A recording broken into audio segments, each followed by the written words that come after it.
is in 4 sections. Write all your answers on the listening question pages. At the end of the real Ielts test, you'll be given 10 minutes to transfer your answers from the question booklet to an answer sheet. You should be prepared to do this with the practice test. Now turn to Section 1. Section 1. You'll hear a young student asking the social organiser of his school for information about organised trips. First, you have some time to look at questions 1 to 4.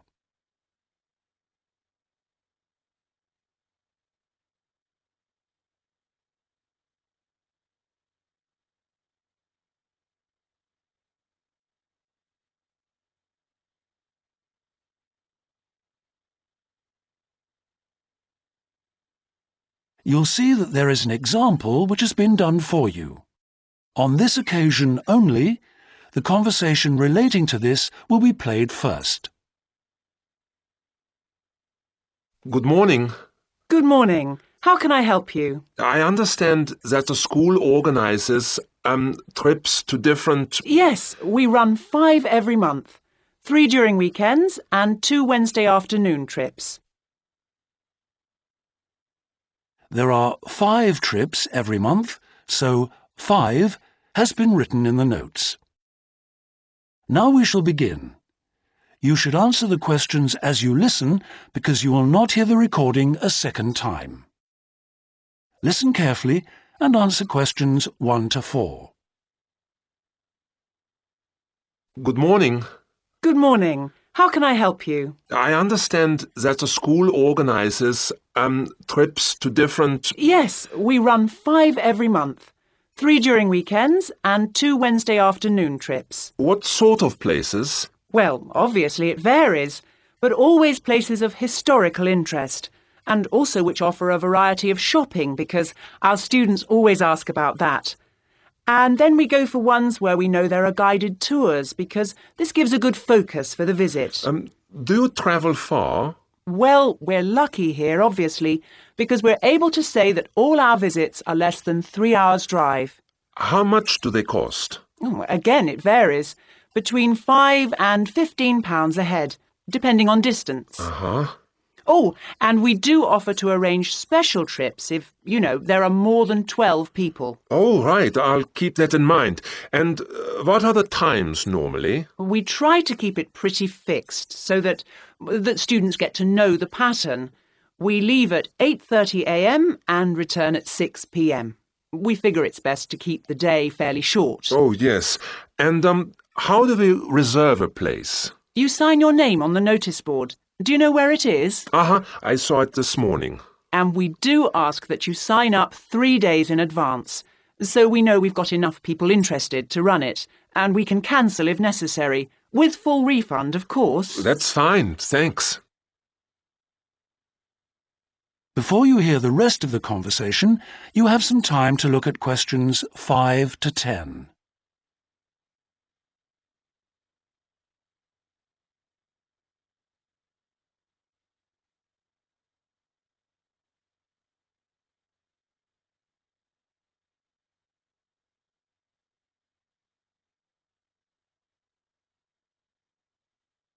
Now listen and answer questions 5 to 10.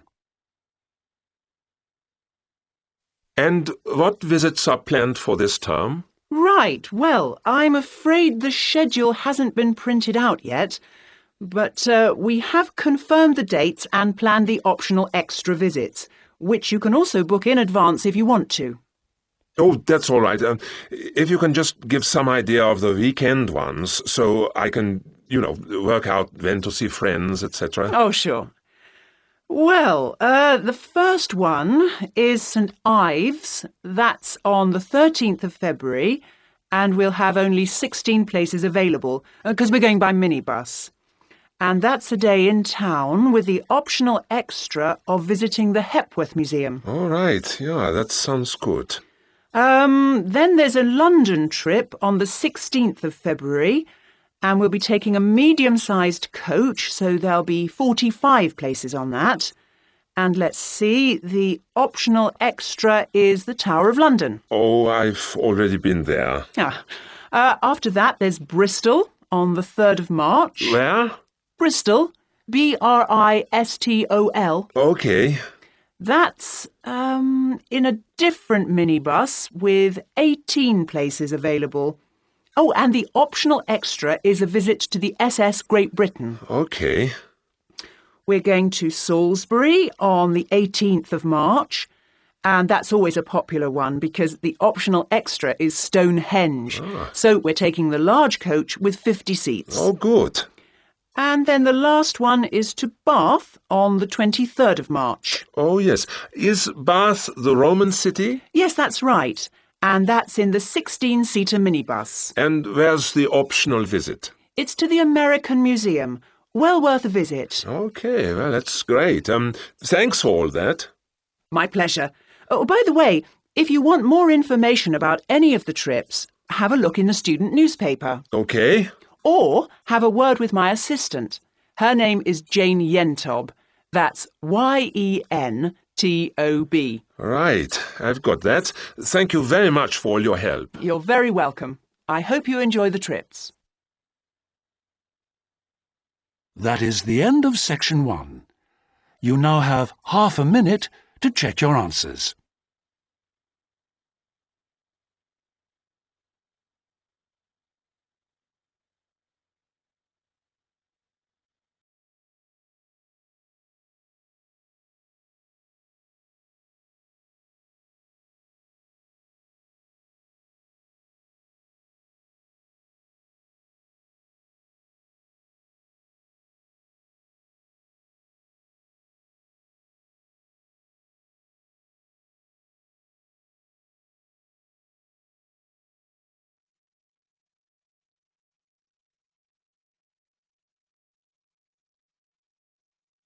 Now turn to Section 2.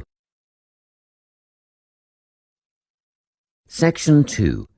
You will hear a guidance counsellor talking to a group of students. First, you have some time to look at questions 11 to 14.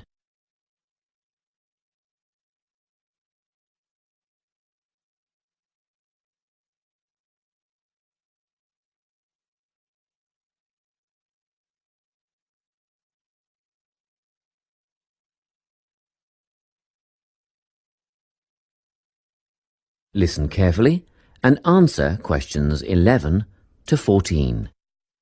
Hello everyone. I'm the Counselling Administrator here at St Ives College, and I've been asked to come and talk to you about our counselling team and the services that we offer. We have 3 professional counsellors here at St Ives, Louise Bagshaw, Tony Denby and Naomi Flynn. They each hold daily one-on-one sessions with students, but which counsellor you see will depend on a number of factors. If you've never used a counsellor before, then you should make an appointment with Naomi Flynn. Naomi specialises in seeing new students and offers a preliminary session where she will talk to you about what you can expect from counselling, followed by some simple questions about what you would like to discuss. This can be really helpful for students who are feeling a bit worried about the counselling process. Naomi is also the best option for students who can only see a counsellor outside office hours. She is not in on Mondays, but starts early on Wednesday mornings and works late on Thursday evenings, so you can see her before your first class or after your last class on those days. Louise staffs our drop-in centre throughout the day. If you need to see someone without a prior appointment, then she is the one to visit. Please note that if you use this service, then Louise will either see you herself or place you with the next available counsellor. If you want to be sure to see the same counsellor on each visit, then we strongly recommend you make an appointment ahead of time. You can do this at reception during office hours or by using our online booking form. Tony is our newest addition to the counselling team. He is our only male counsellor, and he has an extensive background in stress management and relaxation techniques. We encourage anyone who is trying to deal with anxiety to see him. Tony will introduce you to a full range of techniques to help you cope with this problem, such as body awareness, time management, and positive reinforcement. Before you hear the rest of the talk, you have some time to look at questions 15 to 20.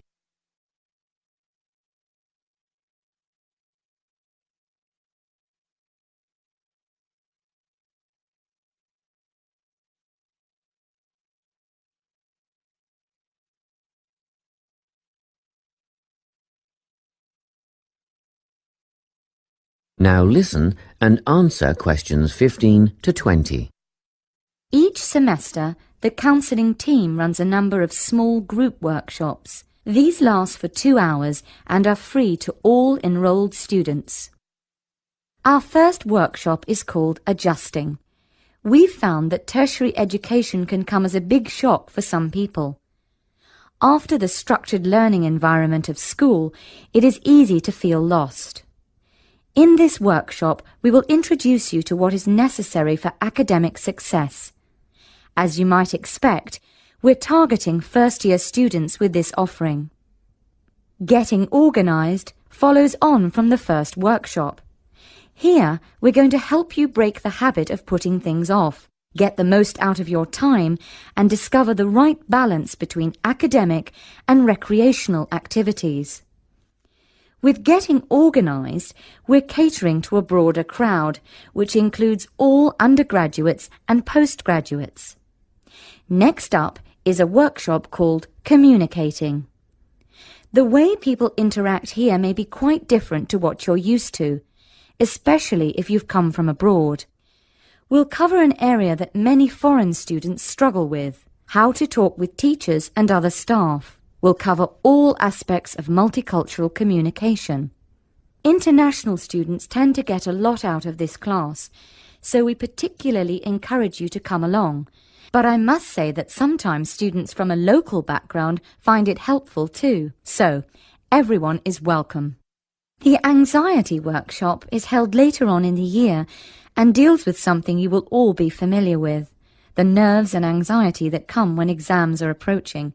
Many students go through their entire academic careers suffering like this, but you don't have to. Come to this workshop and we'll teach you all about relaxation and how to breathe properly, as well as meditation and other strategies to remain calm. We've tailored this workshop to anyone who is going to sit exams. Finally, we have the motivation workshop. The big topic here is how to stay on target and motivated during long-term research projects. This workshop is strictly for research students, as less advanced students already have several workshops catering to their needs. Well, that's it. Thanks for your time. If you have any questions or want more information about our services, do come and see us at the counselling service. That is the end of section 2. You now have half a minute to check your answers.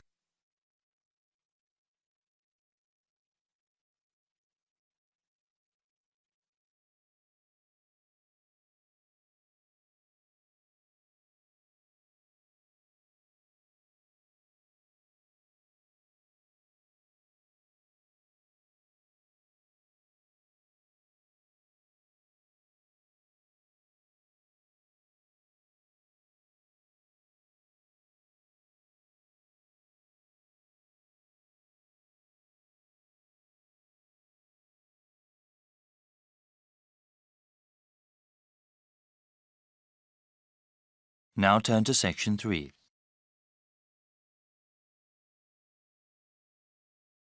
Section 3. You'll hear 3 students discussing an assignment they are doing together. First, you have some time to look at questions 21 to 26.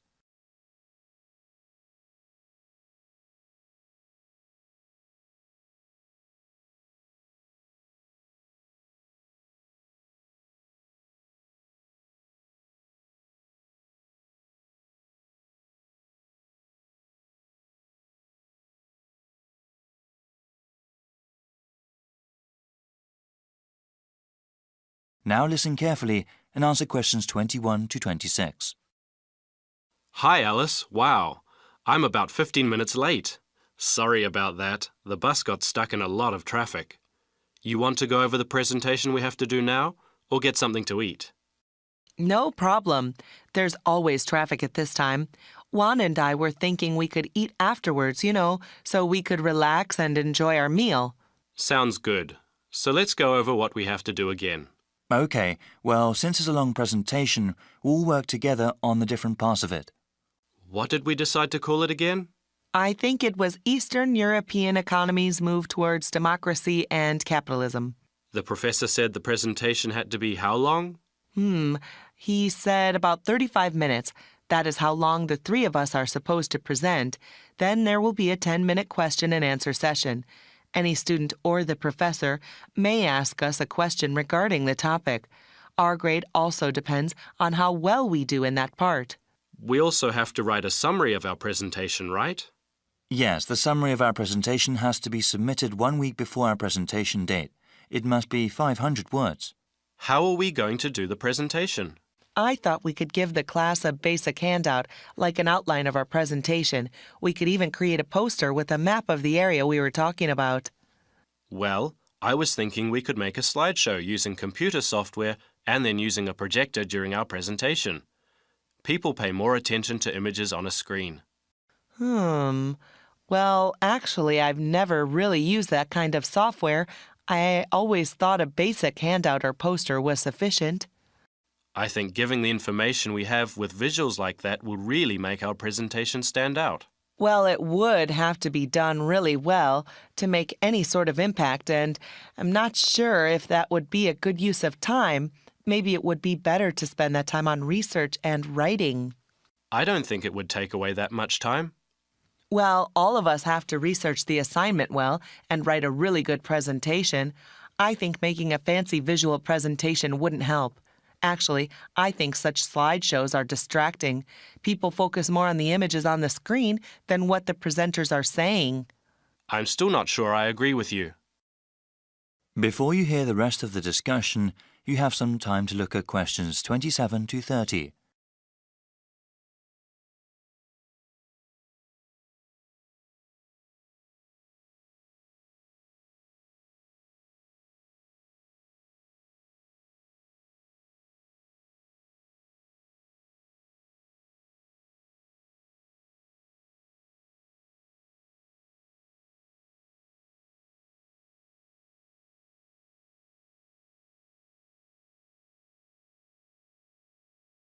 Now listen and answer questions 27 to 30. All right then, let's go through some of the reading material. What was the main text we had? It's called The Political Economy of the Former Soviet Bloc by Fovac. That's spelled F-O-V-A-C? Yes, that deals with the specific area of Europe we are researching. There is also An Economy in Transition by Smith. That one is published by the University Press. Well, the professor suggested another useful book, one that focuses on the leadership of those countries. Sometimes the personalities of those in power affected historical events. It's called Foisted into Power by Brown, published by the Academic Press in 2005. Well, we still have to plan out a few more things, but I am quite hungry now. Shall we get a snack before we proceed? Definitely. I'm getting a sandwich. I need some rice with lentil curry, that's for sure. Let's go to the all-campus dining center then. That is the end of section 3. You now have half a minute to check your answers.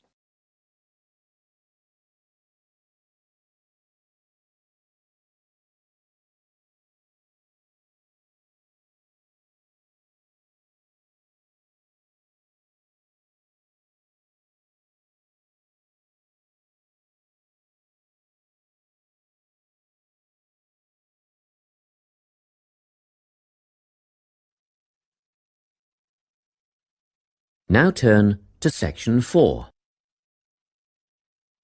Section 4. You will hear a talk on the topic of time perspectives. First, you have some time to look at questions 31 to 40.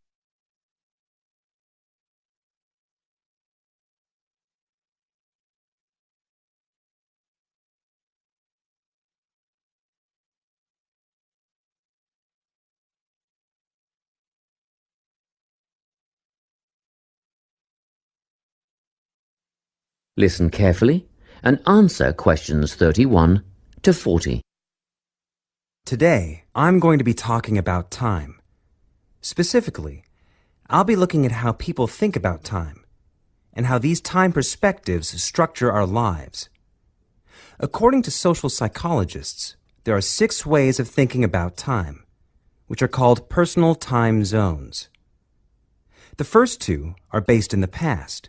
Past positive thinkers spend most of their time in a state of nostalgia, fondly remembering moments such as birthdays, marriages, and important achievements in their life. These are the kinds of people who keep family records, books, and photo albums.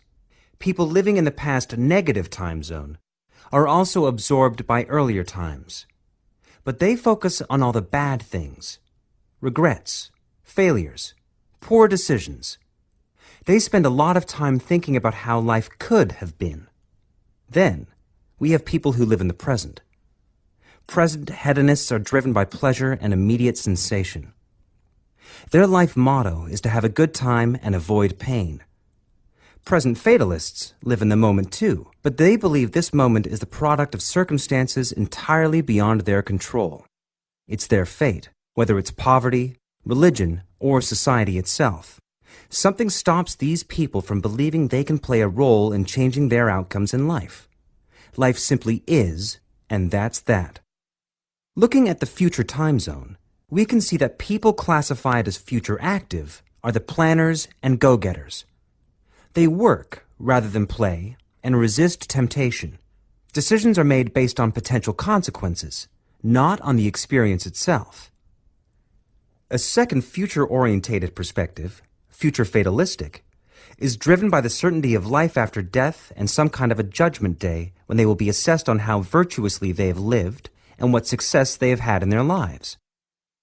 Okay, let's move on. You might ask, how do these time zones affect our lives? Well, let's start at the beginning. Everyone is brought into this world as a present hedonist. No exceptions. Our initial needs and demands, to be warm, secure, fed, and watered, all stem from the present moment. But things change when we enter formal education. We're taught to stop existing in the moment and to begin thinking about future outcomes. But did you know that every 9 seconds a child in the USA drops out of school? For boys, the rate is much higher than for girls. We could easily say, well, boys just aren't as bright as girls. But the evidence doesn't support this. A recent study states that boys in America, by the age of 21, have spent 10,000 hours playing video games. The research suggests that they'll never fit in the traditional classroom, because these boys require a situation where they have the ability to manage their own learning environment. Now, let's look at the way we do prevention education. All prevention education is aimed at a future time zone. We say, don't smoke or you'll get cancer. Get good grades or you won't get a good job. But with present-orientated kids, that just doesn't work. Although they understand the potentially negative consequences of their actions, they persist with the behavior because they're not living for the future. They're in the moment right now. We can't use logic, and it's no use reminding them of potential fallout from their decisions or previous errors of judgment. We've got to get in their minds just as they're about to make a choice. Time perspectives make a big difference in how we value and use our time. When Americans are asked how busy they are, the vast majority report being busier than ever before. They admit to sacrificing their relationships, personal time, and a good night's sleep for their success. 20 years ago, 60% of Americans had sit-down dinners with their families, and now only 20% do. But when they're asked what they would do with an 8-day week, they say, that'd be great. They would spend that time laboring away to achieve more. They're constantly trying to get ahead, to get toward a future point of happiness. So, it's really important to be aware of how other people think about time. We tend to think, that person's really irresponsible, or that guy's power-hungry. But often, what we're looking at is not fundamental differences of personality, but really just different ways of thinking about time. Seeing these conflicts as differences in time perspective, rather than distinctions of character, can facilitate more effective cooperation between people and get the most out of each person's individual strengths. That is the end of section 4. You now have half a minute to check your answers.